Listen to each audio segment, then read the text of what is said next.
نحمده ونصلي على رسوله الكريم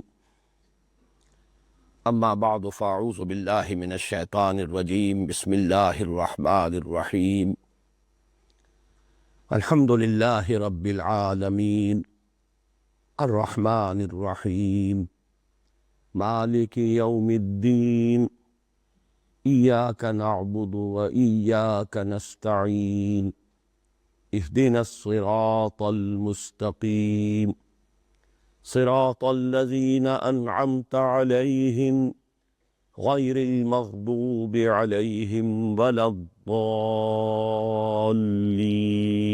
آمین۔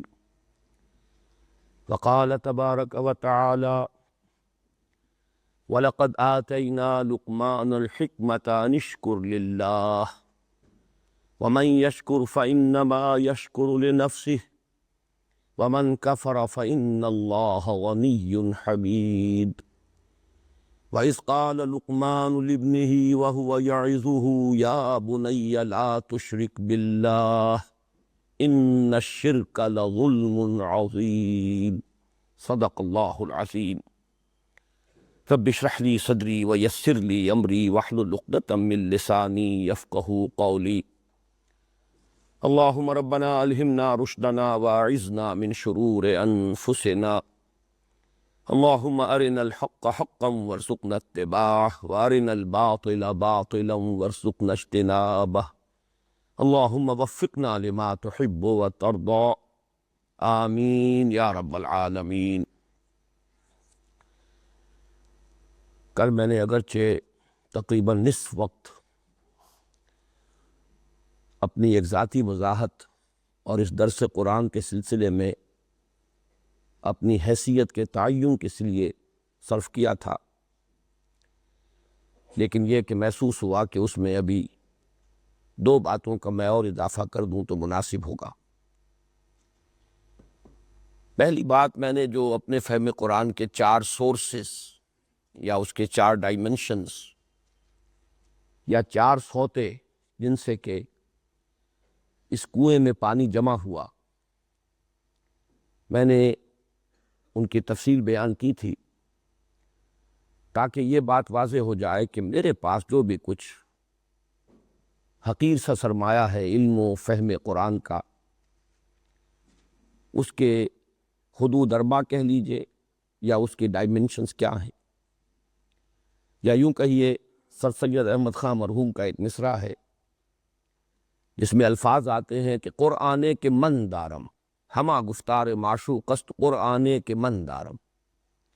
وہ قرآن جو میرے پاس ہے وہ سب کا سب میرے محبوب کا کلام ہے۔ میں اس وقت اس مصرعے کے بارے میں کچھ تفصیلاً عرض نہیں کرنا چاہتا، اس کا صرف جزو ثانی قرآن کے من دارم، وہ قرآن جو میرے پاس ہے۔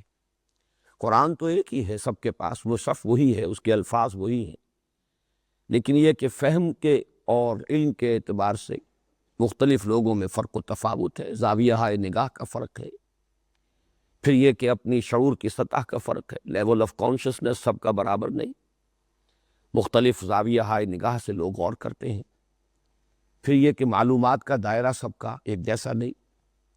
اس اعتبار سے ہر شخص کے پاس اپنا ایک قرآن ہے، یعنی علم و فہم قرآن کا اپنا کچھ اثاثہ ہے، وہ اس کا اپنا سرمایہ ہے۔ اس کو یوں کہا جا سکتا ہے قرآن کے من دارم، یہ وہ قرآن ہے جو میرے پاس ہے، جو مجھے حاصل ہے۔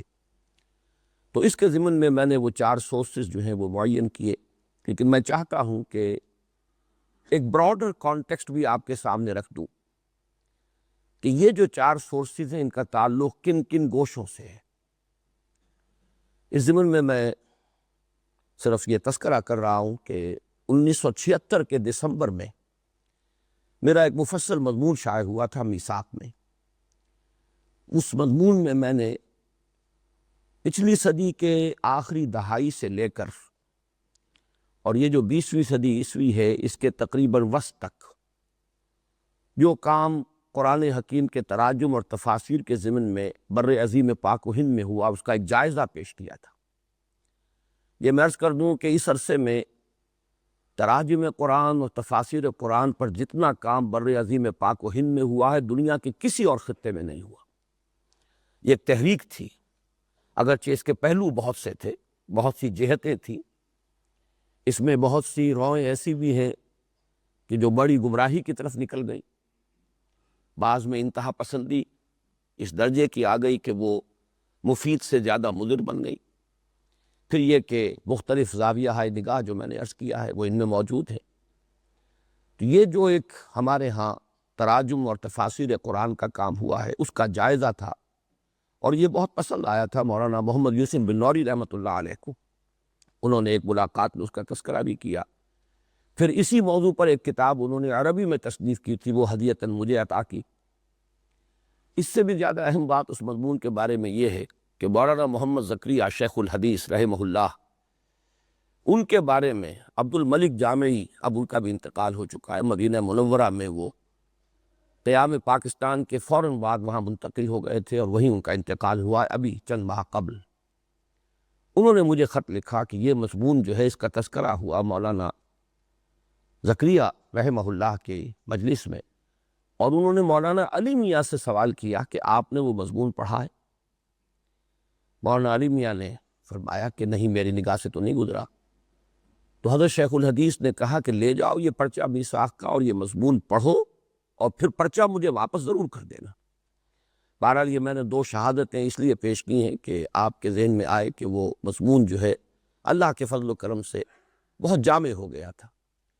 اس میں نے یہ تراجم و تفاسیر قرآن کا جو بھی اثاثہ تیار ہوا ہے، 19ویں صدی عیسوی کی آخری دہائی سے شروع ہو کر اور 20ویں صدی عیسوی کے وسط سے بھی کچھ بعد تک، ان کو 3 حصوں میں تقسیم کیا۔ اس کو ذہن میں رکھیے، ایک کو میں کہہ رہا ہوں اس وقت ایکسٹریم لیفٹ، ایک کو ایکسٹریم رائٹ، اور تیسرا ہے درمیانی راہیں۔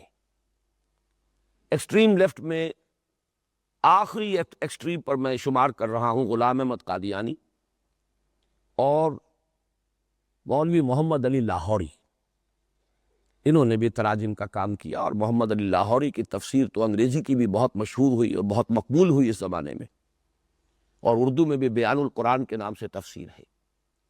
لیکن اس کے بارے میں نوٹ کر لیجئے کہ یہ سائنٹیفک ریشنلزم کی ساری گمراہیوں کے ساتھ ایک سوڈو اسپریچولزم، ایک روحانیت ہے، اگرچہ میں اسے سوڈو قرار دے رہا ہوں، حقیقی نہیں، مصنوعی۔ یہ ان دو الفاظ کو جمع کر لیجئے تو وہ یہ قادیانیوں کا سلسلہ ہے تفاسیر کا۔ اس سے ذرا پھر آئیں گے درمیان کی طرف تو سر سید احمد خان مرحوم، اور پھر ان کے تابعین میں سے اور متبعین میں سے اور مقلدین میں سے علامہ مشرقی اور غلام احمد پرویز، ان کی بھی جو انتہا ہے وہی سائنٹیفک ریشنلزم، وہ اپنی پوری شدت کے ساتھ اس میں موجود ہے، اور بڑی بڑی گمراہیاں ان میں موجود ہیں۔ یہ تو ہے وہ ایکسٹریم لیفٹ۔ ایکسٹریم رائٹ پر ہمارے علماء جو قدیم مزاج رکھنے والے، سلف سے جڑے رہنے والے، جنہیں ہم کہیں گے قدیم نظام تعلیم سے جن لوگوں نے فیض اٹھایا، یہ ہمارے ہاں یہ پھر 3 حصوں میں منقسم ہیں: اہل حدیث، بریلوی اور دیوبندی۔ ان میں سے ایک شاخ سے مجھے بہت زیادہ مناسبت قائم ہوئی، اور وہ مولانا محمود حسن دیوبندی رحمہ اللہ، ان کا ترجمہ اور پھر ان کے جو حواشی ہے میں تذکرہ کر چکا ہوں کل تفصیل سے، جو مولانا شبیر احمد عثمانی نے مکمل کیے۔ یہ ایکسٹریم رائٹ۔ درمیان میں 3 شاخیں ہیں۔ اس میں اب left to the centre, left کی طرف سے آئیں گے تو وہ انتہائی گمراہی والا حصہ نکال دیجئے، سر سید احمد خان مرحوم اور اس سے بھی آگے قادیانیوں کا کام۔ لیکن یہ کہ درمیانی راہوں میں لیفٹ ٹو دی سینٹر، اس لیے کہ اس میں بہرحال سائنس کے ساتھ ایک اعتناء ہے، کچھ نہ کچھ جدید ریشنلزم بھی ہے، لیکن میرے نزدیک اس میں گمراہی کا یا مغالطے کا عنصر بہت کم ہے ضرور۔ ان میں ڈاکٹر اقبال ہیں اور ڈاکٹر رفیع الدین ہیں، اور رائٹ ٹو دی سینٹر یہ مولانا ابوالکلام اور مولانا ابوالعلا مودودی۔ انہوں نے بہت حد تک اسلاف کے ساتھ اپنے آپ کو جوڑے رکھا ہے، کہیں کوئی میجر ڈیویشن نہیں ہے۔ جدید سائنٹیفک ریشنلزم سے بہت حد تک محفوظ رہے ہیں، البتہ تعبیرات ہے، سائنٹیفک تعبیرات، لیکن یہ کہ اس میں اعتدال ہے، پھر یہ کہ ایک حرکت، ایک تحریک، ایک دعوت، اس کا انداز ہے، اور بالکل درمیان میں مولانا فراہی، مولانا اصلاحی، اس لیے کہ ان کا معاملہ جو ہے وہ واقعتاً ایسا ہے کہ انہوں نے قرآن ہی کو اپنا موضوع بنایا ہے، کسی اور شے سے دلچسپی مولانا فراہی کو تھی ہی نہیں، نہ سیاست سے، نہ کسی تحریک سے۔ وہ تو بالکل جیسے کہ میں نے کل عرض کیا تھا کہ جیسے کوئی شخص اپنی مائکروسکوپ کے لینس کو فوکس کر لیتا ہے، تو یہ کیفیت ہے در حقیقت مکتب فراہی کی، یہ ایک نیا مکتب فکر ہے تفسیر قرآن میں۔ تو یہ ہے اصل میں وہ پورا اسپیکٹرم جو ہے، جس میں نے یہ تمام ایکسٹریم لیفٹ سے لے کر ایکسٹریم رائٹ تک، اور درمیان میں یہ تین، اگرچہ یہ اس طرح کے علماء میں سے نہیں ہے کہ جو ہمارے ہاں سکہ بند علماء شمار ہو، نہ علامہ اقبال، نہ ابوالکلام، نہ مولانا مودودی۔ مولانا فراہی اگرچہ پختہ عالم تھے، لیکن یہ کہ ان کو بھی کوئی ہمارا مکتبہ فکر جو ہے اس طریقے سے اون نہیں کرتا، تو یہ تین درمیانی راہیں۔ بہرحال یہ ہے در حقیقت وہ براڈر کانٹیکسٹ جس میں سے میں نے جب شعور کی آنکھ کھولی ہے تو جس سے میں نے استفادہ کیا، میں اس کی تفصیل جو ہے لکھ چکا ہوں، اور دعوت رجوع القرآن کا منظر اور پس منظر میں جو میں نے آج چند جملوں میں، چند منٹ میں جو مضمون بیان کیا، یہ بھی ایک تفصیل کے ساتھ ہے۔ یہ گمراہ دو شاخیں ہو گئیں، وہ کس حد تک پہنچی ہیں، پھر ان کا پس منظر کیا ہے، اور یہ درمیانی راہیں جو ہیں اس کے یہ تین شعبے۔ بہرحال درمیانی جو تین ہیں ان میں سے تینوں سے مجھے اللہ کے فضل و کرم سے استفادہ ہوا ہے، اور یہ کہ جو ہمارا جو قدیم علماء ہے، راسخ العقیدہ علماء، سلف کے ساتھ جڑے ہوئے علماء، ان میں سے مولانا شیخ الہند اور علامہ شبیر احمد عثمانی، تو یہ میرے اس فکر قرآنی کے چار سوتے ہیں، اور ان سے وہ قرآن وجود میں آیا ہے جو میرے پاس ہے، میں اس کی وضاحت کر چکا ہوں، قرآن کے مندارم۔ دوسری بات جو میں نے عرض کی تھی کل کہ ان فضلہ کان علیک کبیرہ، اس کا جو بھی ایک ادنا سا عکس ہے میں محسوس کرتا ہوں اور اللہ کا شکر ادا کرتا ہوں۔ اس کا پہلا منظر تو یہی کہ اللہ تعالیٰ نے ایسے حالات پیدا کر دیے کہ ان مختلف جو شاخیں ہیں فکر قرآنی کی، ان سے ایک ربط قائم ہوا۔ یہ مواقع اللہ ہی عطا کرتا ہے، ان سعادت بزور بازو نیست، تانا بخشت خدائے بخشندہ۔ پھر یہ کہ اس سے اخذ کی صلاحیت، پھر اس میں استقامت، یہ چیزیں بھی اللہ کی عطا کردہ ہوتی ہیں۔ اس پر میں نے اضافہ کیا تھا، اللہ تعالیٰ نے ذہن منطقی عطا فرمایا اور مزاج فلسفیانہ، ذوق فلسفیانہ۔ اس پر ایک چیز کا اضافہ کر رہا ہوں، اگرچہ وہ اشارتاً تو بات ہوئی تھی، لیکن میں چاہتا ہوں کہ اہتمام کے ساتھ اس کا تذکرہ کروں۔ اس کا ایک خاص تعلق ہے ہمارے قرآن اکیڈمی اور یہ قرآن کالج کے پروگرام سے، کہ تعلیم میری ہوئی سائنس کی۔ اب یہ بھی اللہ تعالیٰ کی طرف سے تھا، میں آپ سے صحیح عرض کر رہا ہوں، it was none of my choice. جب میٹرک کا رزلٹ آیا ہے اور میرے 718 نمبر 850 میں سے، یہ 12 جولائی 1947 کو لاہور ہی میں ہم نے اپنا رزلٹ سنا تھا، میں نے آ کر، میرے بڑے بھائی اظہار احمد صاحب ساتھ تھے۔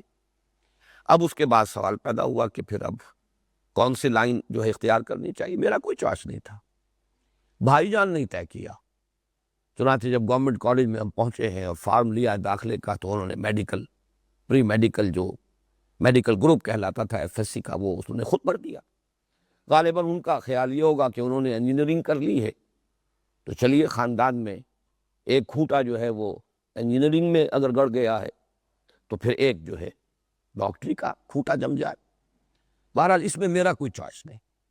یہ میں سمجھتا ہوں کہ حالات و واقعات کے اعتبار سے کہا جائے گا بڑے بھائی کا فیصلہ ہے، حقیقت کے اعتبار سے اللہ کا فیصلہ ہے۔ اس لیے کہ بعد میں جب بھی میں نے سوچا، میرے مزاج کی مناسبت اگر تھی تو یا تو لیگل پروفیشن سے تھی، اور مجھ سے بہت سے لوگوں نے کہا کہ اگر تم وکالت کا پیشہ اختیار کرتے تو بہت کامیاب رہتے، لیکن یہ بات تو دوسروں کی تھی۔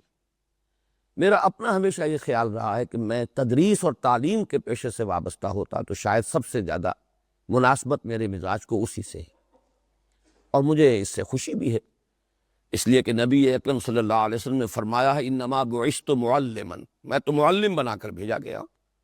تو گویا کہ یہ تدریس اور تعلیم جو ہے اس کا ایک مناسبت ہے اس کی نبی اکرم صلی اللہ علیہ وسلم کے مزاج کے ساتھ۔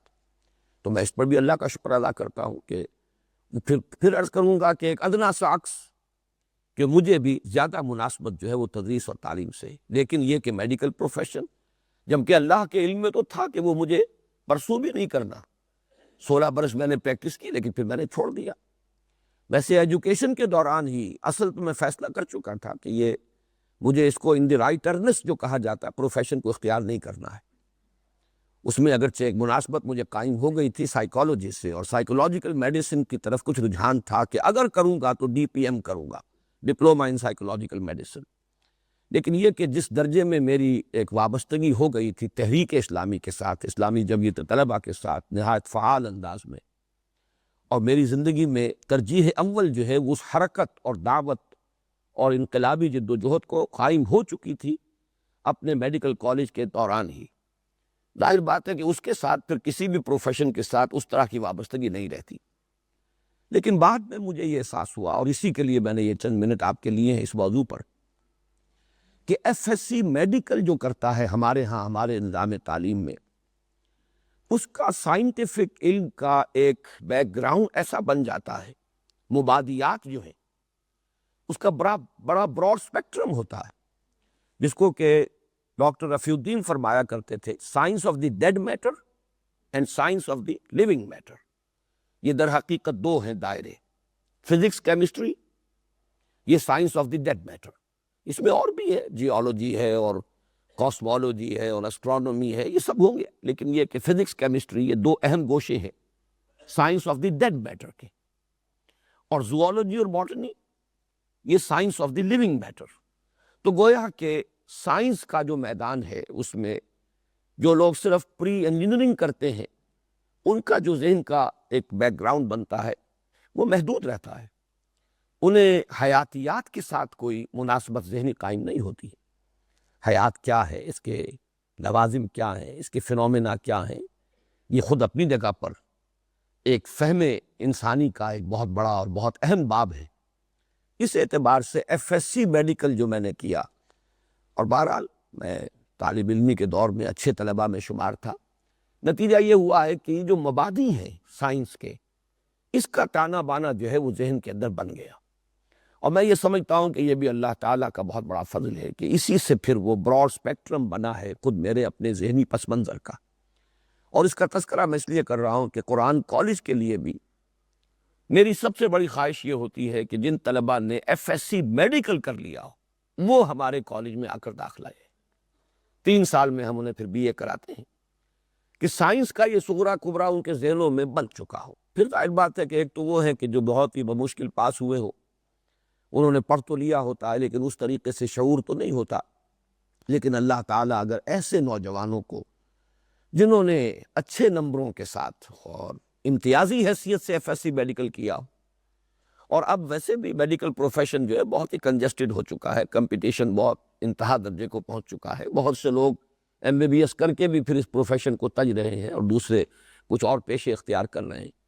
تو اگر آپ کے عزیزوں میں سے، آپ کے جاننے والوں میں سے، ان نوجوانوں میں سے کہ جو ایف ایس سی میڈیکل کر رہے ہو اور امتیازی حیثیت سے کر کے پھر وہ اپنا ٹارگٹ بنائیں، اپنا موٹو بنائیں، خیرکم من تعلم القرآن وعلمہ، اس کے لیے اپنی زندگی کو وقف کریں، تو یہ گویا کہ وہ جو میں نے کل عرض کیے تھے کہ 6 لیول سامنے ہیں، تخلیقی کام، تحقیقی کام، پھر تدریسی یا تفسیری کام، پھر یہ تبلیغ اور تبیین، تو ان کے لیے سب سے زیادہ جو موزوں نوجوان اس دور میں ہے وہ ہوں گے کہ جنہوں نے ایف ایس سی میڈیکل کیا ہو، پری میڈیکل کے ساتھ ایف ایس سی کیا ہو، تاکہ ان کا یہ سائنٹیفک جو علم ہے اس کا اسپیکٹرم خاصا براڈ ہو، اور اس کے ساتھ پھر اب وہ پیالہ اور ظرف جو ان چیزوں سے وجود میں آیا ہو، اس میں وہ علم قرآن اور فہم قرآن کو انڈھیلنے کی کوشش کریں۔ تو یہ گویا کہ اس دور کے تبیین قرآن کا حق ادا کرنے کا میں یہ سمجھتا ہوں کہ بہترین یہ معاملہ ہوگا۔ تو میں نے اس لیے آج ذرا وقت لیا ہے کہ یہ کام جو بھی ہم کر رہے ہیں اس کے ساتھ بھی آپ حضرات کی ایک مناسبت قائم ہو، اور یہ کہ آپ بھی تلاش میں رہیں وہ نوجوان جو ذہین ہوں، اور وہ پھر اپنے آپ کو اس کام کے لیے وقف کرنے کا ارادہ کر لیں، اور خاص طور پر وہ جنہوں نے F S C pre medical کیا ہو۔ اب آئیے آج ہم آگے بڑھ رہے ہیں۔ کل ہم نے سورہ فاتحہ سے متعلق جو تمہیدی اور ابتدائی مباحث تھے 5 عنوانات سے تو مکمل کر لیے تھے۔ قرآن حکیم کی پہلی صورت ہے سورہ فاتحہ، مصحف کی بھی پہلی، اور ترتیب نزولی میں بھی سب سے پہلی مکمل صورت جو حضور پر نازل ہوئی وہ سورہ فاتحہ ہے۔ اس کے نام بہت سے ہیں اور بڑے بڑے اہم نام جو ہے میں کل گنوا چکا ہوں۔ فضیلت پر ایک تو ہم نے پوری حدیث پڑھی جس میں نبی اکرم صلی اللہ علیہ وسلم نے وضاحت کے ساتھ فرمایا کہ اس کی نظیر اور اس کی مثل کبھی کوئی صورت نازل نہیں ہوئی، نہ تورات میں، نہ انجیل میں، نہ زبور میں، نہ خود قرآن میں۔ بے مثل بے نظیر صورت ہے۔ اور بھی دوسری کچھ روایات تھیں جو میں نے آپ کو سنائی۔ پھر چوتھی بحث یہ تھی کہ یہ نماز کا جزو لازم ہے، اس سے کوئی بڑا فرق واقع نہیں ہوتا۔ جب بھی کوئی شخص اکیلا نماز پڑھے گا، چاہے وہ حنفی ہو، مالکی ہو، شافعی ہو، حنبلی ہو، اہل حدیث ہو، جب تنہا نماز پڑھے گا تو ظاہر بات ہے ہر رکعت میں سورہ فاتحہ کو پڑھے گا لازماً۔ تو اس حدیث پر اس درجے میں تو اول متفق علیہ، سب کے نزدیک لازمی۔ البتہ یہ ہے کہ اختلاف ہو جاتا ہے جب جماعت کی شکل میں پڑھا جا رہا ہو نماز کو، تو آیا امام کی قرات جو ہے کفایت کر جائے گی مقتدی کے لیے یا مقتدیوں کو بھی پڑھنا ہے؟ میرے نزدیک چونکہ بعد کے سوال جواب کے سیشن میں کچھ اس پر رد و قضا ہوئی تھی، میں چاہتا ہوں کہ مزید واضح کر دوں، اس کی قطعاً کوئی اہمیت نہیں۔ اور ہمارے جو یہ ائمہ ہیں جنہوں نے غور و فکر کیا، استنباط کیا ہے، قرآن سے کیا ہے، احادیث نبویہ سے کیا ہے، پھر احادیث میں ترجیح دینی ہوتی ہے، کون سی حدیث زیادہ قوی ہے، کون سی راجح ہے، کون سی مرجوح ہے، کون سی ضعیف ہے اور کون سی قوی تر ہے وغیرہ۔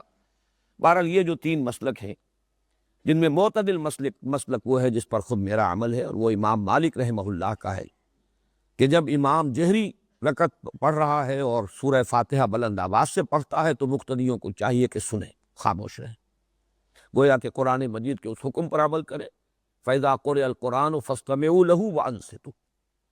جب سری رکعت ہے وہ بھی خاموشی سے پڑھ رہا ہے تو مقتدیوں کو بھی چاہیے کہ وہ پڑھ لیں۔ یہ درمیانی بات ہے۔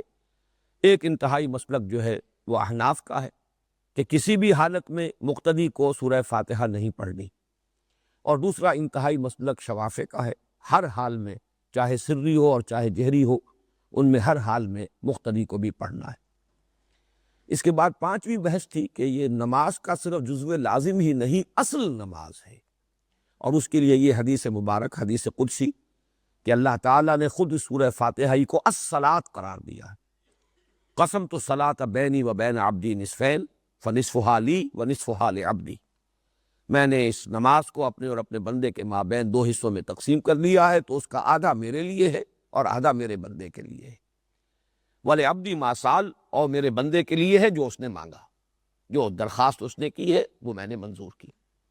اس کی مزید شرح بھی ہے، اس کی آپ کو ایک کاپی آج ہدیۃً مل جائے گی، اور یہ ایک تحفہ ہوگا ہماری طرف سے، اس کو سامنے رکھیے، اس حدیث کو یاد کیجئے۔ پھر اس کی جو تاثیر ہے سورہ فاتحہ کی، کہ واقعتاً اگر قلب کی گہرائی سے یہ الفاظ نکل رہے ہوں، اور قلب کے ساتھ ہی نوٹ کیجئے شعور کی گہرائی، انسان میں یہ 2 فیکلٹیز ہیں جو ٹاپ پر ہیں، ہیڈ اینڈ ہارٹ، قلب اور عقل، دل اور دماغ، ان دونوں کی ہم آہنگی کے ساتھ اور دونوں کی گہرائیوں سے جب یہ اس سورہ مبارکہ کے الفاظ کسی نمازی کی زبان سے ادا ہوں تو تاثیر کا یہ عالم ہے کہ افلاک سے آتا ہے نالوں کا جواب آخر، کرتے ہیں خطاب آخر، اٹھتے ہیں حجاب آخر۔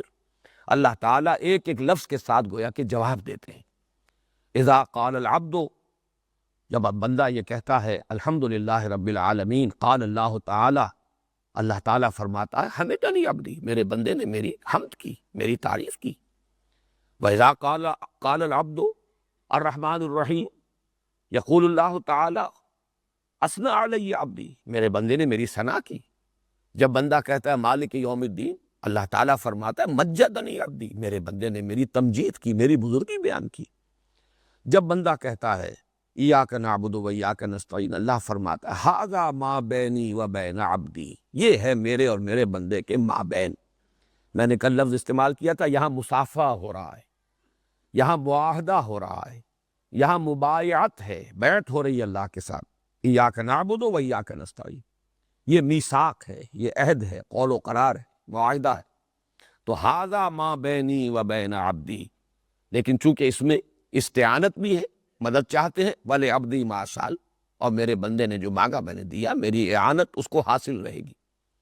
اور جب بندہ کہتا ہے اهدنا الصراط المستقیم صراط الذین انعمت علیہم غیر المغضوب علیہم ولا الضالین، قال اللہ تعالی، اللہ فرماتا ہے ھذا لعبدی، یہ کل کی کل یہ 3 آیات میرے بندے کے لیے ہیں۔ وَلِعَبْدِی مَا سَأَلَ، ہدایت اس کی ضرورت ہے، اس نے درخواست کی ہے، منعم علیہم میں شامل ہونے کی اس کی خواہش ہے، مغضوب علیہم سے بچنے کا اس کا ارادہ ہے، ضالین کے زمرے میں وہ شامل نہیں ہونا چاہتا۔ یہ سب میرے بندے کی احتیاج ہے، اور میں نے دیا اپنے بندے کو جو اس نے مجھ سے مانگا، گرانٹڈ، یہ اللہ کی طرف سے عطا ہو گیا۔ وَلِعَبْدِی مَا سَأَلَ، تو یہ روایت ہے مسلم شریف کی، اور حضرت ابو ہریرہ اس کے راوی ہیں۔ اب ہے آج کا ہمارا موضوع، چھٹا عنوان ہے، اور یہ اس کے بنیادی مباحث میں سے آخری لیکن اہم ترین موضوع ہے۔ اس سورہ مبارکہ کا جو اصل مضمون ہے وہ کیا ہے؟ اور اس کے لیے اصل میں ذہن میں یہ رکھیے کہ یہ معین کیا جائے کہ یہ کس لیول پر بات کر رہی ہے، اور قرآن حکیم کا اصل مخاطب کون ہے۔ ویسے تو ہم کہیں گے یہ ھدی للناس، تمام انسانوں کے لیے ہدایت اور رہنمائی بن کر آئی ہے یہ قرآن مجید، یہ کتاب اللہ کی، لیکن یہ ہے کہ ہر کتاب اپنا ایک معین کرتی ہے کہ اصل اس کا ہدف کون ہے، اصل مخاطب کون ہے، اصل گفتگو کس سے ہو رہی ہے۔ اصل میں اسی کو جب ہم معین کریں گے تو یہ بات سامنے آئے گی کہ حکمت قرآنی کی اساس کیا ہے، قرآن مجید کی حکمت کا نقطۂ آغاز کیا ہے، اور اسی سے یہ بات جو ہے واضح ہوگی، جو کل ہم نے ناموں کے ضمن میں یہ بات سمجھی اور معلوم کی کہ اسے اساس القرآن بھی کہا گیا، القرآن بھی کہا گیا، قرآن کی جڑ ہے، قرآن کی بنیاد ہے، قرآن کی اساس ہے، کس معنی میں، کس اعتبار سے۔ تو اس کا تعین ہوگا، اور اس بات کی نشاندہی ہوگی اس سے کہ ہم معین کریں کہ قرآن کا اصل مخاطب کون ہے۔ باقی لوگ طبعاً مخاطب ہو جائیں گے، اصلاً مخاطب، طبعاً مخاطب، یہ 2 الفاظ ذہن میں رکھ لیجئے۔ تو میں وہ چند الفاظ میں پہلے معین کر دوں، قرآن کے اصل مخاطب وہ سلیم الفطرت اور سلیم العقل انسان ہے، جو حقیقت کا اجمالی ادراک از خود کر لیتے ہیں، لیکن پھر عملی ہدایت کے طالب ہوتے ہیں۔ اب یہاں ہدایت کو 2 حصوں میں تقسیم کر لیجئے، ایک نظری ہدایت ہے، آپ کہہ سکتے ہیں سمجھانے کے لیے فلسفیانہ ہدایت، یہ کائنات کیا ہے، اس کی حقیقت کیا ہے، یہ خود بخود بنی ہے یا کسی نے بنائی ہے، جو کچھ ظواہر اور مظاہر ہیں بس یہی کچھ ہے، یا ان مظاہر کے پیچھے کوئی اور حقیقت کبریٰ ہے جو چھپی ہوئی ہے۔ پھر یہ کہ ہماری زندگی کی حقیقت کیا ہے، خیر اور شر کوئی مستقل چیزیں ہیں، یا صرف only thinking makes it so والی بات ہے، nothing is good or bad, only thinking makes it so، یا یہ کہ واقعتاً خیر اور شر مستقل کوئی اقدار ہیں۔ پھر اگر اقدار ہیں خیر اور شر تو پھر ان کا نتیجہ کوئی نکلے گا، کہاں نکلے گا؟ اس دنیا میں تو بظاہر الٹے نتیجے بھی نکلتے نظر آتے ہیں، خیر کا نتیجہ لازماً خیر نکلتا شاذ ہی نظر آتا ہے کہیں، بلکہ یہ کہ لینے کے دینے پڑ جاتے ہیں۔ آپ بھلائی کیجئے تو ضروری نہیں کہ آپ کے ساتھ بھلائی ہو، آپ کے ساتھ ہو سکتا ہے کہ برائی ہو، بلکہ یہ کہ دنیا کا عام جو مشاہدہ وہ تو یہی ہے کہ گندم از گندم بے روید، جو سے جو والا معاملہ نہیں۔ اس اعتبار سے حقیقت ہے کیا؟ یہ جو ایمان کا اصل موضوع ہے، جس پر کہ 5 میں نے لیکچرز دیے تھے اسی سال حقیقت ایمان کے عنوان سے، تو یہ ہے اصل میں وہ ہدایت نظری۔ قرآن مجید کا موقف یہ ہے کہ یہ ہدایت نظری یا ہدایت فکری یا یہ علم حقیقت فطرت انسانی میں ودیعت شدہ موجود ہے، اس کے لیے انسان خارج سے کسی مدد کا محتاج نہیں ہے۔ یہ بات ذرا نوٹ کر لیجئے، میں بہت زور دے کر کہہ رہا ہوں، یہ ہدایت فطرت میں ہے، ودیعت شدہ ہے، انسان کو اللہ نے دنیا میں بھیجا ہے، یہ ہدایت دے کر بھیجا ہے، یہ اس کی فطرت میں، اور اس کو صحیح معین کیجئے تو روح انسانی میں یہ جملہ حقائق موجود ہے، یہ پوری معرفت، یہ پورا فہم، یہ پورا علم موجود ہے۔ البتہ پھر اس کی ایکسفولیشن ہوتی ہے، اور ایکسفولیشن ہوگی کہ صحیح الفطرت یا سلیم الفطرت انسان اگر ساتھ ہی صحیح العقل بھی ہو اور سلیم العقل بھی ہو، تو جب وہ غور و فکر کے مراحل طے کرتا ہے تو ان حقائق تک خود اس کی رسائی ہو جاتی. یہ ہے در حقیقت وہ بات جس کو میں ذرا تھوڑا سا مزید وضاحت کے ساتھ سمجھانا چاہوں گا. میں نے دو الفاظ استعمال کیے ہیں، فطرت اور عقل، اور پھر دو ہی الفاظ مزید، صحیح الفطرت، صحیح العقل، یا سلیم الفطرت، سلیم العقل. سلیم کا لفظ بھی عربی زبان میں آتا ہے سلامتی، سالم، کوئی چیز سالم ہے، ٹوٹی نہیں ہے، اور صحیح ہے. سلیم اس کو بھی کہتے ہیں کہ کوئی اس پر حملہ آور نہ ہو گیا ہو، کوئی اور شے اس کے اوپر غالب نہ ہو گئی ہو، محفوظ ہو. تو فطرت اپنی اصلیت پر اگر محفوظ ہے، برقرار ہے، سلیم ہے، صحیح ہے. اور عقل اگر اس پر کوئی حجابات طاری نہیں ہو گئے، اگر اس پر خواہشات، شہوات کے پردے نہیں پڑ گئے، اگر اس پر عصبیت کی پٹیاں نہیں بن گئیں، تو وہ عقل جو ہے وہ عقل ہے، عقل سلیم اور عقل صحیح. ان دونوں کے امتزاج سے، اور اس کے لیے نوٹ کر لیجئے، فطرت کے لیے قرآن مجید میں الفاظ آئے ہیں. سورہ روم کی آیت نمبر 30 ہے، فطرت اللہ التی فطر الناس علیہا. اس کو فطرت اللہ کہا گیا، اللہ کی فطرت. اسی پر اللہ نے انسانوں کو بنایا ہے، اور انسانوں کو بنانے سے مراد کیا ہے؟ ارواح انسانیہ جو ہے در حقیقت وہ فطرت اللہ سے متعلق. یہ اجساد جو ہیں یہ حیوانات کے عالم میں سے ہیں، اور ان کے تقاضے تو وہی ہیں جو حیوانات کے ہیں، وہی حیوانی جبلتیں ہیں، وہی حیوانی داعیات ہیں، وہی اینیمل انسٹنکٹس ہیں. لیکن ارواح انسانیہ جو ہیں ان کا تعلق اس عالم سفلی سے، عالم خاکی سے نہیں ہے، بلکہ اس عالم علوی سے ہے، اور وہ ہے اصل میں روح. یسألونک عن الروح قل الروح من امر ربی، اور وہ ہے فطرت اللہ. اسی طرح حدیث میں بھی لفظ آیا ہے، حضور نے فرمایا کل مولود یولد علی الفطرہ فابواہ یحودانہ او یمجسانہ او ینصرانہ. ہر بچہ نسل انسانی کا جو پیدا ہوتا ہے وہ فطرت پہ پیدا ہوتا ہے. اب اگر یہ فطرت سالم رہے، سلیم رہے، تو وہ مسلمان ہی ہوگا، مومن ہی ہوگا. لیکن یہ اس کے والدین ہیں جو اسے یہودی یا مجوسی یا نصرانی بنا لیتے ہیں. یعنی یہ اضافی اثرات ہیں، یہ پردے پڑتے ہیں ماحول کے، تعلیم کے. اس کی وجہ سے کوئی شخص یہودی بن گیا، کوئی ہندو بن گیا، کوئی مجوسی بن گیا، کوئی نصرانی بن گیا. لیکن پیدائشی طور پر ہر بچہ فطرت اسلام، فطرت سلیم لے کر آتا ہے. اسی کے لیے قرآن مجید میں لفظ قلب بھی آیا ہے، الا من اتى اللہ بقلب سلیم. تو اللہ کی طرف بڑھتا ہے، متوجہ ہوتا ہے قلب سلیم کے ساتھ. اور سورہ صافات کی آیت نمبر 84 میں فرمایا حضرت ابراہیم کے بارے میں، اذ جاء ربہ بقلب سلیم، وہ قلب سلیم کے ساتھ اپنے رب کی طرف متوجہ ہوا. یہ میں نے قرآن مجید سے 3 شواہد، ایک تو یہ کہ فطرت اللہ، قلب سلیم، اور حدیث سے کل مولود یولد علی الفطرہ. یہ ہے در حقیقت فطرت صحیح، فطرت سلیم. عقل جو ہے اللہ تعالیٰ نے بہت بڑی شے انسان کو دی ہے، اس میں کوئی شک نہیں. اس عقل کے بارے میں اگرچہ ہمارے ہاں بہت سی جو ہے صوفی مزاج بزرگ جو ہیں اس کی نفی کرنے پر جب آتے ہیں تو انتہا پسندی کا شکار وہ بھی ہو جاتے ہیں. ہر طرف جو ہے آپ کو نظر آئے گا ایکسٹریمزم. لیکن بڑی اس کے اندر جو معتدل اور درمیانی بات ہے وہ یہ ہے کہ عقل بہت بڑی شے ہے، لیکن محض عقل جو ہے انسان کو کفایت نہیں کرتی. کہاں کفایت نہیں کرتی وہ میں بعد میں بیان کروں گا. لیکن یہ کہ اس کو یہ نہیں سمجھنا چاہیے کہ یہ انسان کی رہنمائی کرتی ہی نہیں. یقیناً انسان کی رہنمائی کرتی ہے، لیکن اس کی کچھ لیمیٹیشنز ہیں، اس کی کچھ حدود ہیں. ان حدود سے آگے وہ نہیں بڑھ سکے گی. لیکن وہ جو لیمٹس ہیں وہ خود بہت عظیم ہیں. ان کی حد تک بھی عقل جو ہے انسان کی، جیسے کہ وہ اقبال کا مصرع مجھے یاد آیا، غالب کے بارے میں کہا ہے کہ فکر انسان پر تیری ہستی سے یہ روشن ہوا ہے پرے مرغ تخیل کی رسائی تا کجا. تو عقل انسانی کی رسائی میں بہت دور تک ہے، بشرطے کہ اس پر خواہشات، شہوات، جذبات اور تعصبات کے پردے نہ پڑ جائیں. تعصب ہے، ضد ہے، ہٹ درمی ہے، کسی کی بات کسی صورت ماننی ہی نہیں ہے، ہر صورت میں اس کی تو مخالفت کرنی ہی ہے، عناد ہے، دشمنی ہے، شقاق جسے کہا گیا ہے فَإِنَّمَا هُمْ فِي شِقَاق زندم زدہ میں، وہ دوسری بات ہے.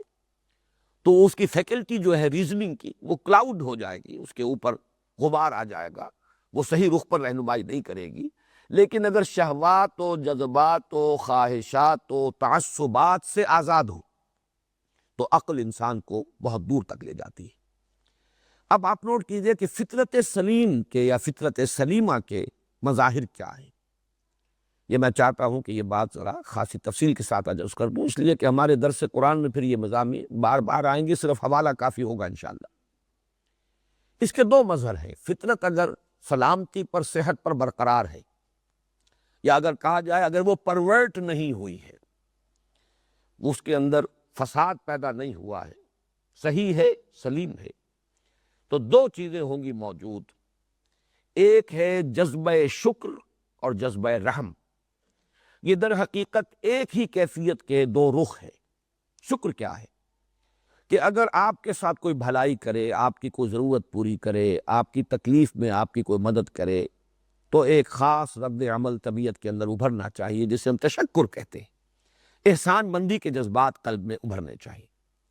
اگر نہیں ابھرتے، بے حس ہو گیا انسان، منعم اور محسن کے لیے یہ جذبات تشکر اس کی فطرت سے، اس کے قلب کی گہرائیوں سے یہ چشمہ نہیں ابلتا، تو معلوم سوتا خشک ہو چکا، فطرت پرورٹ ہو چکی۔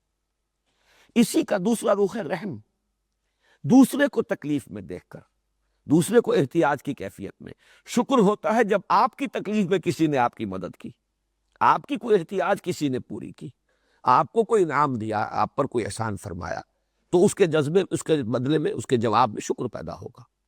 لیکن آپ نے کسی کو دیکھا تکلیف میں، احتیاج میں، مصیبت میں، اور آپ اگر اس کی صلاحیت رکھتے ہو، وسعت رکھتے ہو کہ اس کی مدد کر سکے، تو اب آپ اس کی طرف متوجہ ہوئے، مدد کرنے کے لیے جذبہ آپ کے اندر ابھرا۔ یہ رحم ہے۔ یہ دو جذبات در حقیقت ایک ہی تصویر کے دو رخ ہیں، اور یہ فطرت کی صحت و سلامتی کی شرط اول ہے۔ یہ ہے تو فطرت صحیح ہے، اور اگر یہ نہیں ہے تو فطرت مر چکی، فطرت پرورٹ ہو چکی، اس میں فساد پیدا ہو چکا۔ دوسری شے لازمی ہے اخلاقی حس، نیکی اور بدی کا امتیاز اور شعور۔ یہ نیکی ہے، یہ بدی ہے، یہ خیر ہے، یہ شر ہے۔ یہ بھی قرآن کہتا ہے کہ نفس انسانی میں ودیت شدہ چیز ہے یہ، فَأَلْهَمَهَا فُجُورَهَا وَتَقْوَاهَا۔ انسان محتاج نہیں کہ اسے بتایا جائے کہ سچ بولنا اچھا ہے، جھوٹ بولنا برا ہے۔ انسان کے لیے یہ ضروری نہیں ہے کہ کوئی اسے بتائے کہ وعدہ پورا کرنا، وفا کرنا یہ خیر ہے، اور وعدہ خلافی کرنا یہ شر ہے۔ انسان کو بتانے کی ضرورت نہیں ہے، انسان جانتا ہے۔ والدین کے ساتھ حسن سلوک یہ خیر ہے، اور اگر ان کے ساتھ انسان اس کے برعکس روش اختیار کرتا ہے، بدسلوکی کرتا ہے، بے ادبی کرتا ہے، تو یہ شر ہے۔ یہ چیزیں انگرینڈ ہیں ہیومن نیچر میں، ودیت شدہ ہے۔ تو خیر و شر کا امتیاز اور شعور، اور اس پر اضافہ کیجئے خیر کی طرف، نیکی کی طرف رغبت، اور شر سے اور بدی سے کچھ نفرت۔ چاہے کوئی دوسرے عوامل انسان پر اتنے اثر انداز ہو جائیں کہ آدمی کو برا کام کر رہا ہے، کچھ ریشنلائز کر رہا ہے، کچھ اپنے لیے بہانے اس نے تلاش لیے ہیں، کچھ مجبوری کا اس کے پاس کوئی عذر ہے، کر رہا ہے، لیکن اس کی فطرت پھر بھی ابا کر رہی ہو، اندر سے اسے اس کا ضمیر جو ہے وہ ملامت کر رہا ہو، تو معلوم ہوگا کہ فطرت صحیح ہے، سلیم ہے۔ یہ دو ہیں مظاہر فطرت کے صحیح ہونے کے، اور ایسے ہی لوگوں کے لیے لفظ المتقین۔ اب میں آپ کو صرف اشارہ کر کے گزر جاؤں گا، در حقیقت بہت اہم عقدہ ہے جو حل ہو گیا ہے، جو سورہ بقرہ کے شروع میں آئے گی آیت ھدی للمتقین۔ یہ قرآن در حقیقت اصل میں انہیں خطاب کرتا ہے، ایسے لوگوں سے اس کی گفتگو ہے، ایسے لوگوں کے لیے یہ ہدایت ہے، ایسے لوگوں کو یہ راستہ دکھائے گا جن کی فطرت جو ہے وہ اپنی سلامتی پر برقرار ہے، جن میں جذبہ شکر بھی ہے، جذبہ رحم بھی ہے، جن میں نیکی اور بدی کا کم سے کم امتیاز اور اس کا شعور موجود ہے، نیکی کی طرف ایک رغبت اور بدی سے ایک گونا نفرت موجود ہے۔ یہ المتقین ہے۔ عقل سے کام لینے والے جو میں نے عرض کیا، جن کی عقلوں پر پردے نہ پڑے ہوں، نہ خواہشات کے، نہ شہوات کے، نہ جذبات کے، نہ تعصبات کے، ان کو قرآن کہتا ہے اولو الالباب، ہوش مند لوگ، باشعور لوگ۔ الباب جمع ہے لب کی، اور لب کہتے ہیں کسی شے کا خلاصہ، اس کی اصل حقیقت۔ لب لباب یہ ہم بھی کہتے ہیں، بھائی پوری بحث کا لب لباب یہ ہے، پوری بات کا لب لباب یہ ہے۔ تو انسان حیوان عاقل ہے، عقل اس کی لب ہے، اور یہ اولو الالباب وہ ہیں جو عقل سے کام لیں. اسی کو قرآن کہیں کہتا ہے الذین یعقلون، وہ لوگ کہ جو عقل سے کام لیتے ہیں. چنانچہ وہ آیات ذہن میں آ گئی ہوں گی، ان فی خلق السماوات والارض واختلاف اللیل والنہار لآیات لقوم یعقلون. وہ لوگ لآیات لأولی الالباب، یہ سورہ آل عمران میں ہے، اور یہ آیت بڑی طویل آئی ہے سورہ بقرہ میں. ان فی خلق السماوات والارض واختلاف اللیل والنہار والفلک التی تجری فی البحر بما ینفع الناس، اور بہت سے مظاہر جو ہیں بظاہر قدرت ان کا ذکر کر کے فرمایا لآیات لقوم یعقلون. تو اولو الالباب اور قوم یعقلون، اور انہی کو الذین یفقہون، وہ لوگ کہ جو تفقہ سے بہرہ ہیں، غور کرتے ہیں، سمجھتے ہیں، حقیقت کو جاننا چاہتے ہیں، یہ لوگ ہیں کہ جو سلیم العقل ہیں. ان دونوں کا جب امتزاج ہو تو اس کا ایک نتیجہ نکلتا ہے. پہلی حقیقت انسان کے سامنے یہ آتی ہے کہ یہ جو کچھ دنیا اور کائنات میرے سامنے پھیلی ہوئی ہے، اس کے بہت سے مظاہر ہیں، اپیئرنس، لیکن اس اپیئرنس کے پردے میں ریئلٹی کچھ اور ہے. کوئی وحدت ہے، یہ کثرت نظر آ رہی ہے مظاہر میں، لیکن کوئی وحدت ہے، کوئی حقیقت واحدہ ہے جو اس کثرت میں مستور ہے، چھپی ہوئی. جیسے کہ اصغر گونڈوی کا بڑا پیارا شعر ہے کہ ردائے لالہ و گل پردہ ماہ و انجم، جہاں جہاں وہ چھپے ہیں عجیب عالم ہے. یہ تمام کائنات جو ہے یہ مظاہر ہیں، یہ آیات ہیں، یہ نشانیاں ہیں. کوئی اور ہستی ہے، کوئی معشوق ہے اس پردہ زنگاری میں، کوئی اور چھپا ہوا ہے. پہلی حقیقت تو یہ ہے کہ جو عقل، صحیح عقل سے جب سلیم الفطرت انسان کام لیتا ہے تو اس پر منکشف ہوتی ہے. اسی کے سلسلے میں کنفیوشس کا یہ قول نقل کر لیجئے اور یہ نوٹ کر لیجئے کہ there is nothing more certain, nothing more real than what cannot be seen, and there is nothing more certain than what cannot be heard. ان آنکھوں سے دیکھی جانے والی حقیقتوں اور ان کانوں سے سنی جانے والی باتوں سے کہیں زیادہ یقینی چیزیں وہ ہیں اور حقیقی چیزیں وہ ہیں جو نہ ان آنکھوں سے دیکھی جا سکتی ہیں نہ ان کانوں سے سنی جا سکتی. حقیقت جو ہے وہ ہمارے حواس کی سرحدوں سے کہیں دور ہے، کہیں ماوراء ہے. پھر یہ کہ جذبہ تشکر انسان کا، اب میری زندگی ہے، میری احتیاجات ہیں، میری ضرورتیں ہیں، یہ بہم پہنچ رہی ہیں، میرے والدین ہیں، میری ماں کی مامتا، میرے والد کی محبت، میرے بھائیوں اور بہنوں کی اخوت، ان کی محبت، پھر میری قوم جو میرے لیے ایک حفاظت کا حصار ہے، میرا قبیلہ ہے، پھر یہ تمام ارض و سما، یہ سورج اور چاند اور یہ ہوائیں اور پانی، میری ضرورت کی چیزیں ان سے بہم پہنچ رہی ہیں. لیکن یہ کہ اصل رب کوئی اور ہے جس کے قبضہ قدرت میں یہ سارا کارخانہ قدرت ہے. یہ عقل کی دوسری چھلانگ ہے. یقیناً ان چیزوں سے یہ سب کچھ ہو رہا ہے. فصلیں پکتی ہیں سورج سے، ہوائیں چلتی ہیں تو بادل آتے ہیں، بارش برستی ہے، یہ ساری چیزیں ہیں. لہذا جو میری ضروریات فراہم ہو رہی ہیں وہ سلسلہ اسباب کا طویل ایک ہے، ایک کڑیوں پر مشتمل ایک سلسلہ ہے. لیکن یہ کہ مسبب الاسباب کوئی ایک، اس لیے کہ اس میں جو ہم آہنگی ہے، یہ کوئی بڑا ہی سینٹرلی کنٹرول سسٹم ہے، یہ باہمی توافق اس کے بغیر نہیں ہو سکتا. یہ جس طریقے سے تمام عناصر قدرت مل جل کر ان نتائج کو پیدا کر رہے ہیں، موافقت ہے ان کے مابین. تو کوئی ایک ہستی ہے جو ماوراء ہے، ان سب سے بلند، ان سب کے پیچھے، وہ ہے اصل رب. اس کو پہچاننا یہ گویا کہ عقل انسانی کی پہلی یافت ہے. یہ ہے توحید. میں اس کے بعد تذکرہ کروں گا کہ ایسے لوگوں کے لیے ایک نہایت مکمل مثال جو قرآن نے دی ہے وہ حضرت لقمان کی ہے. اذان صحیح ہے، جذبہ تشکر موجود ہے. تو اب منعم کی تلاش یہ عقل کا کام ہے. میرا منعم حقیقی ہے کون؟ میری ضروریات کا پورا کرنے والا حقیقت میں کون ہے؟ میری احتیاجات جو پوری ہو رہی ہیں وہ اگرچہ بڑا طویل سلسلہ ہے مادیات کا، لیکن یہ کہ ان سب کی پشت پر کوئی ہے، اور عقل یہ تسلیم کرتی ہے کہ کوئی ایک ہستی ہے، وہ ہے منعم حقیقی، وہ ہے اصل رب. اب دوسرا جذبہ نوٹ کیجئے، نیکی اور بدی. فطرت کی صحت کا ثبوت کہ نیکی اور بدی کا شعور اور امتیاز برقرار ہو. اگر یہ ہے تو اگلا سوال پیدا ہوتا ہے کہ پھر اس کا بدلہ، نیکی کا نتیجہ، بدی کا نتیجہ. گندم از گندم بے رویت، جو سے جو. عقل یہ چاہتی ہے کہ نیکی کا بدلہ اچھا ہو، بدی کا برا ہو، نیکی پر اجر ملے، بدی پر سزا ملے۔ مشاہدہ یہ ہے کہ یہاں الٹی گنگا بہہ رہی ہے، دنیا میں تو اس کے برعکس ہے۔ ایک اصول آدمی اپنا طے کر لے، زندگی اجیرن ہو جائے گی۔ اس اصول کو اگر آپ نہیں توڑیں گے تو ہر قدم پر مشکلیں ہوں گی، اور کوئی اسکروپلز نہ ہو، کوئی اصول نہ ہو، تو آپ کے لیے ہر راستہ کھلا ہے، بائی ہک اور بائی کروک، ادھر سے ادھر سے، جدھر سے چاہیے نکل جائیے۔ سیدھی انگلیوں نکل رہا ہے گھی تو نکال لیجئے، ورنہ ٹیڑھی انگلیاں کر لیجئے۔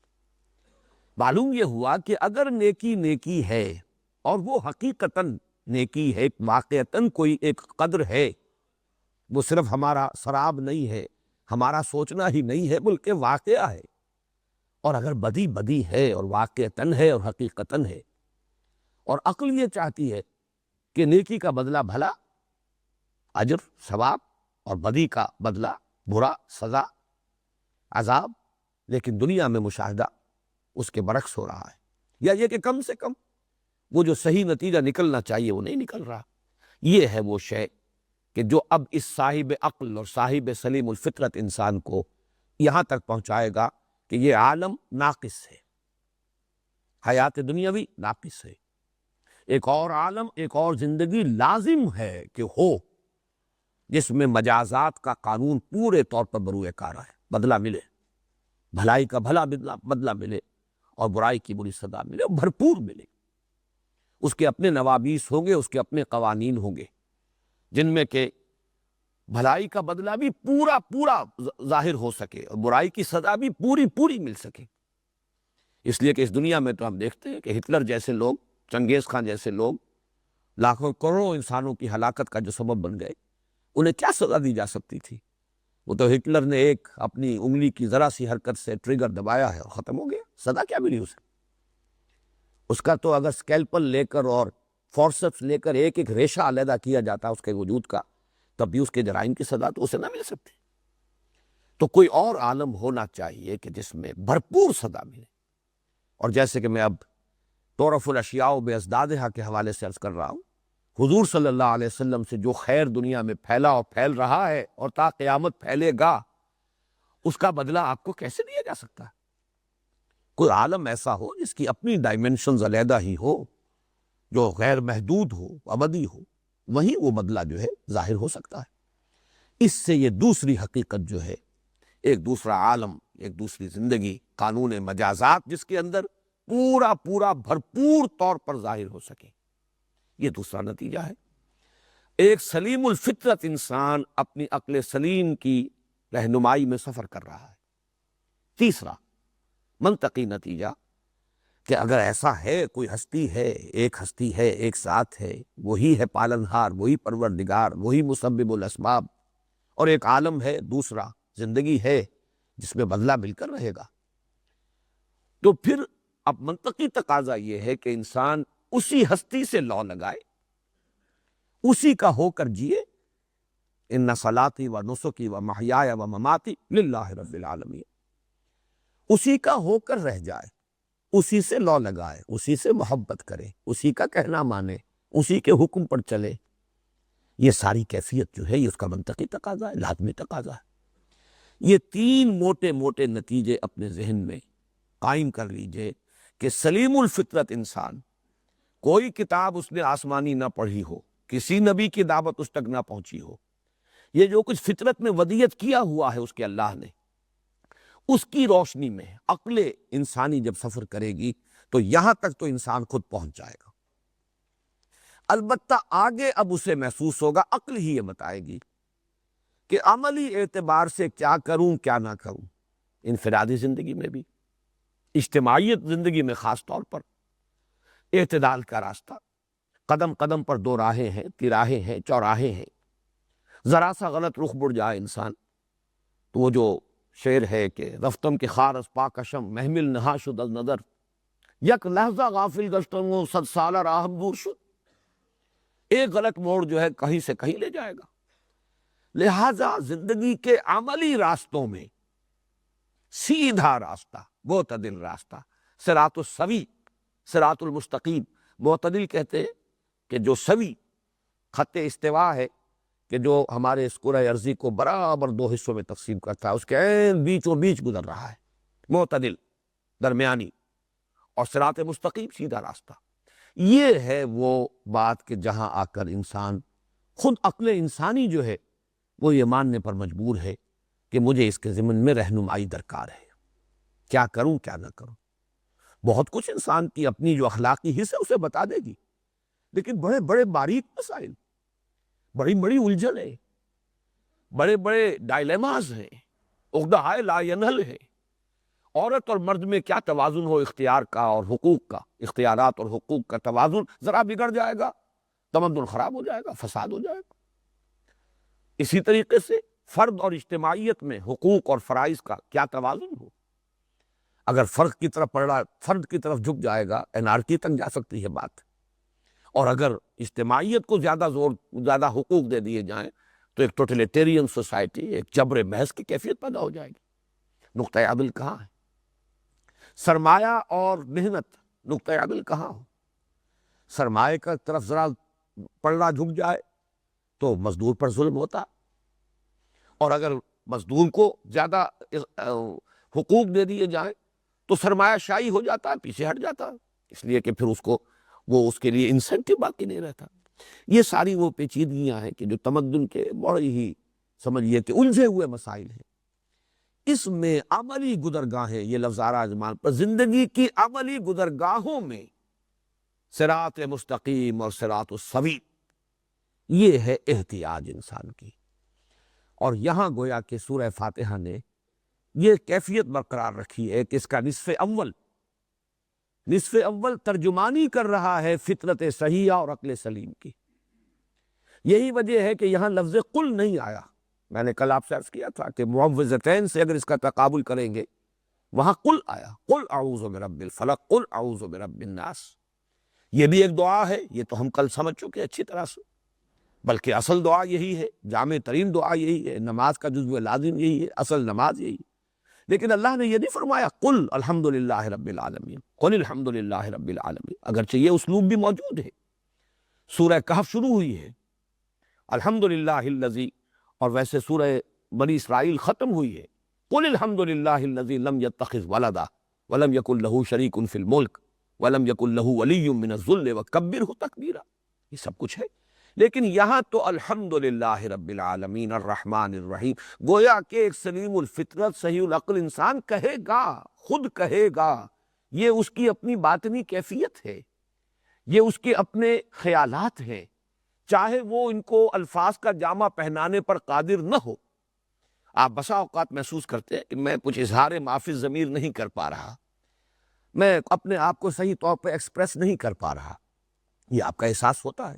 یہی آگے چل کر ہم پڑھیں گے کہ حضرت آدم علیہ السلام سے جو خطا ہو گئی، جو شجر ممنوع تھا اس کا پھل کھا لیا، تو قلب میں وہ کیفیت تو پیدا ہو گئی استغفار اور توبہ کے لیے، وہ جو کیفیت مطلوب ہے پیدا ہو گئی، لیکن الفاظ یہ اللہ نے عطا کیے، فَتَلَقَّى آدَمُ مِن رَبِّهِ كَلِمَاتٍ فَتَابَ عَلَيْهِ، اس لیے کہ اس کیفیت کو، وہ جو علامہ اقبال نے کہا، جس پر کہ داغ دہلوی نے بہت بڑی شاباش دی تھی علامہ کو، ان کی بالکل نوعمری کا شعر ہے کہ موتی سمجھ کے شان کریمی نے چن لیے، قطرے جو تھے میرے عرق انفعال کے۔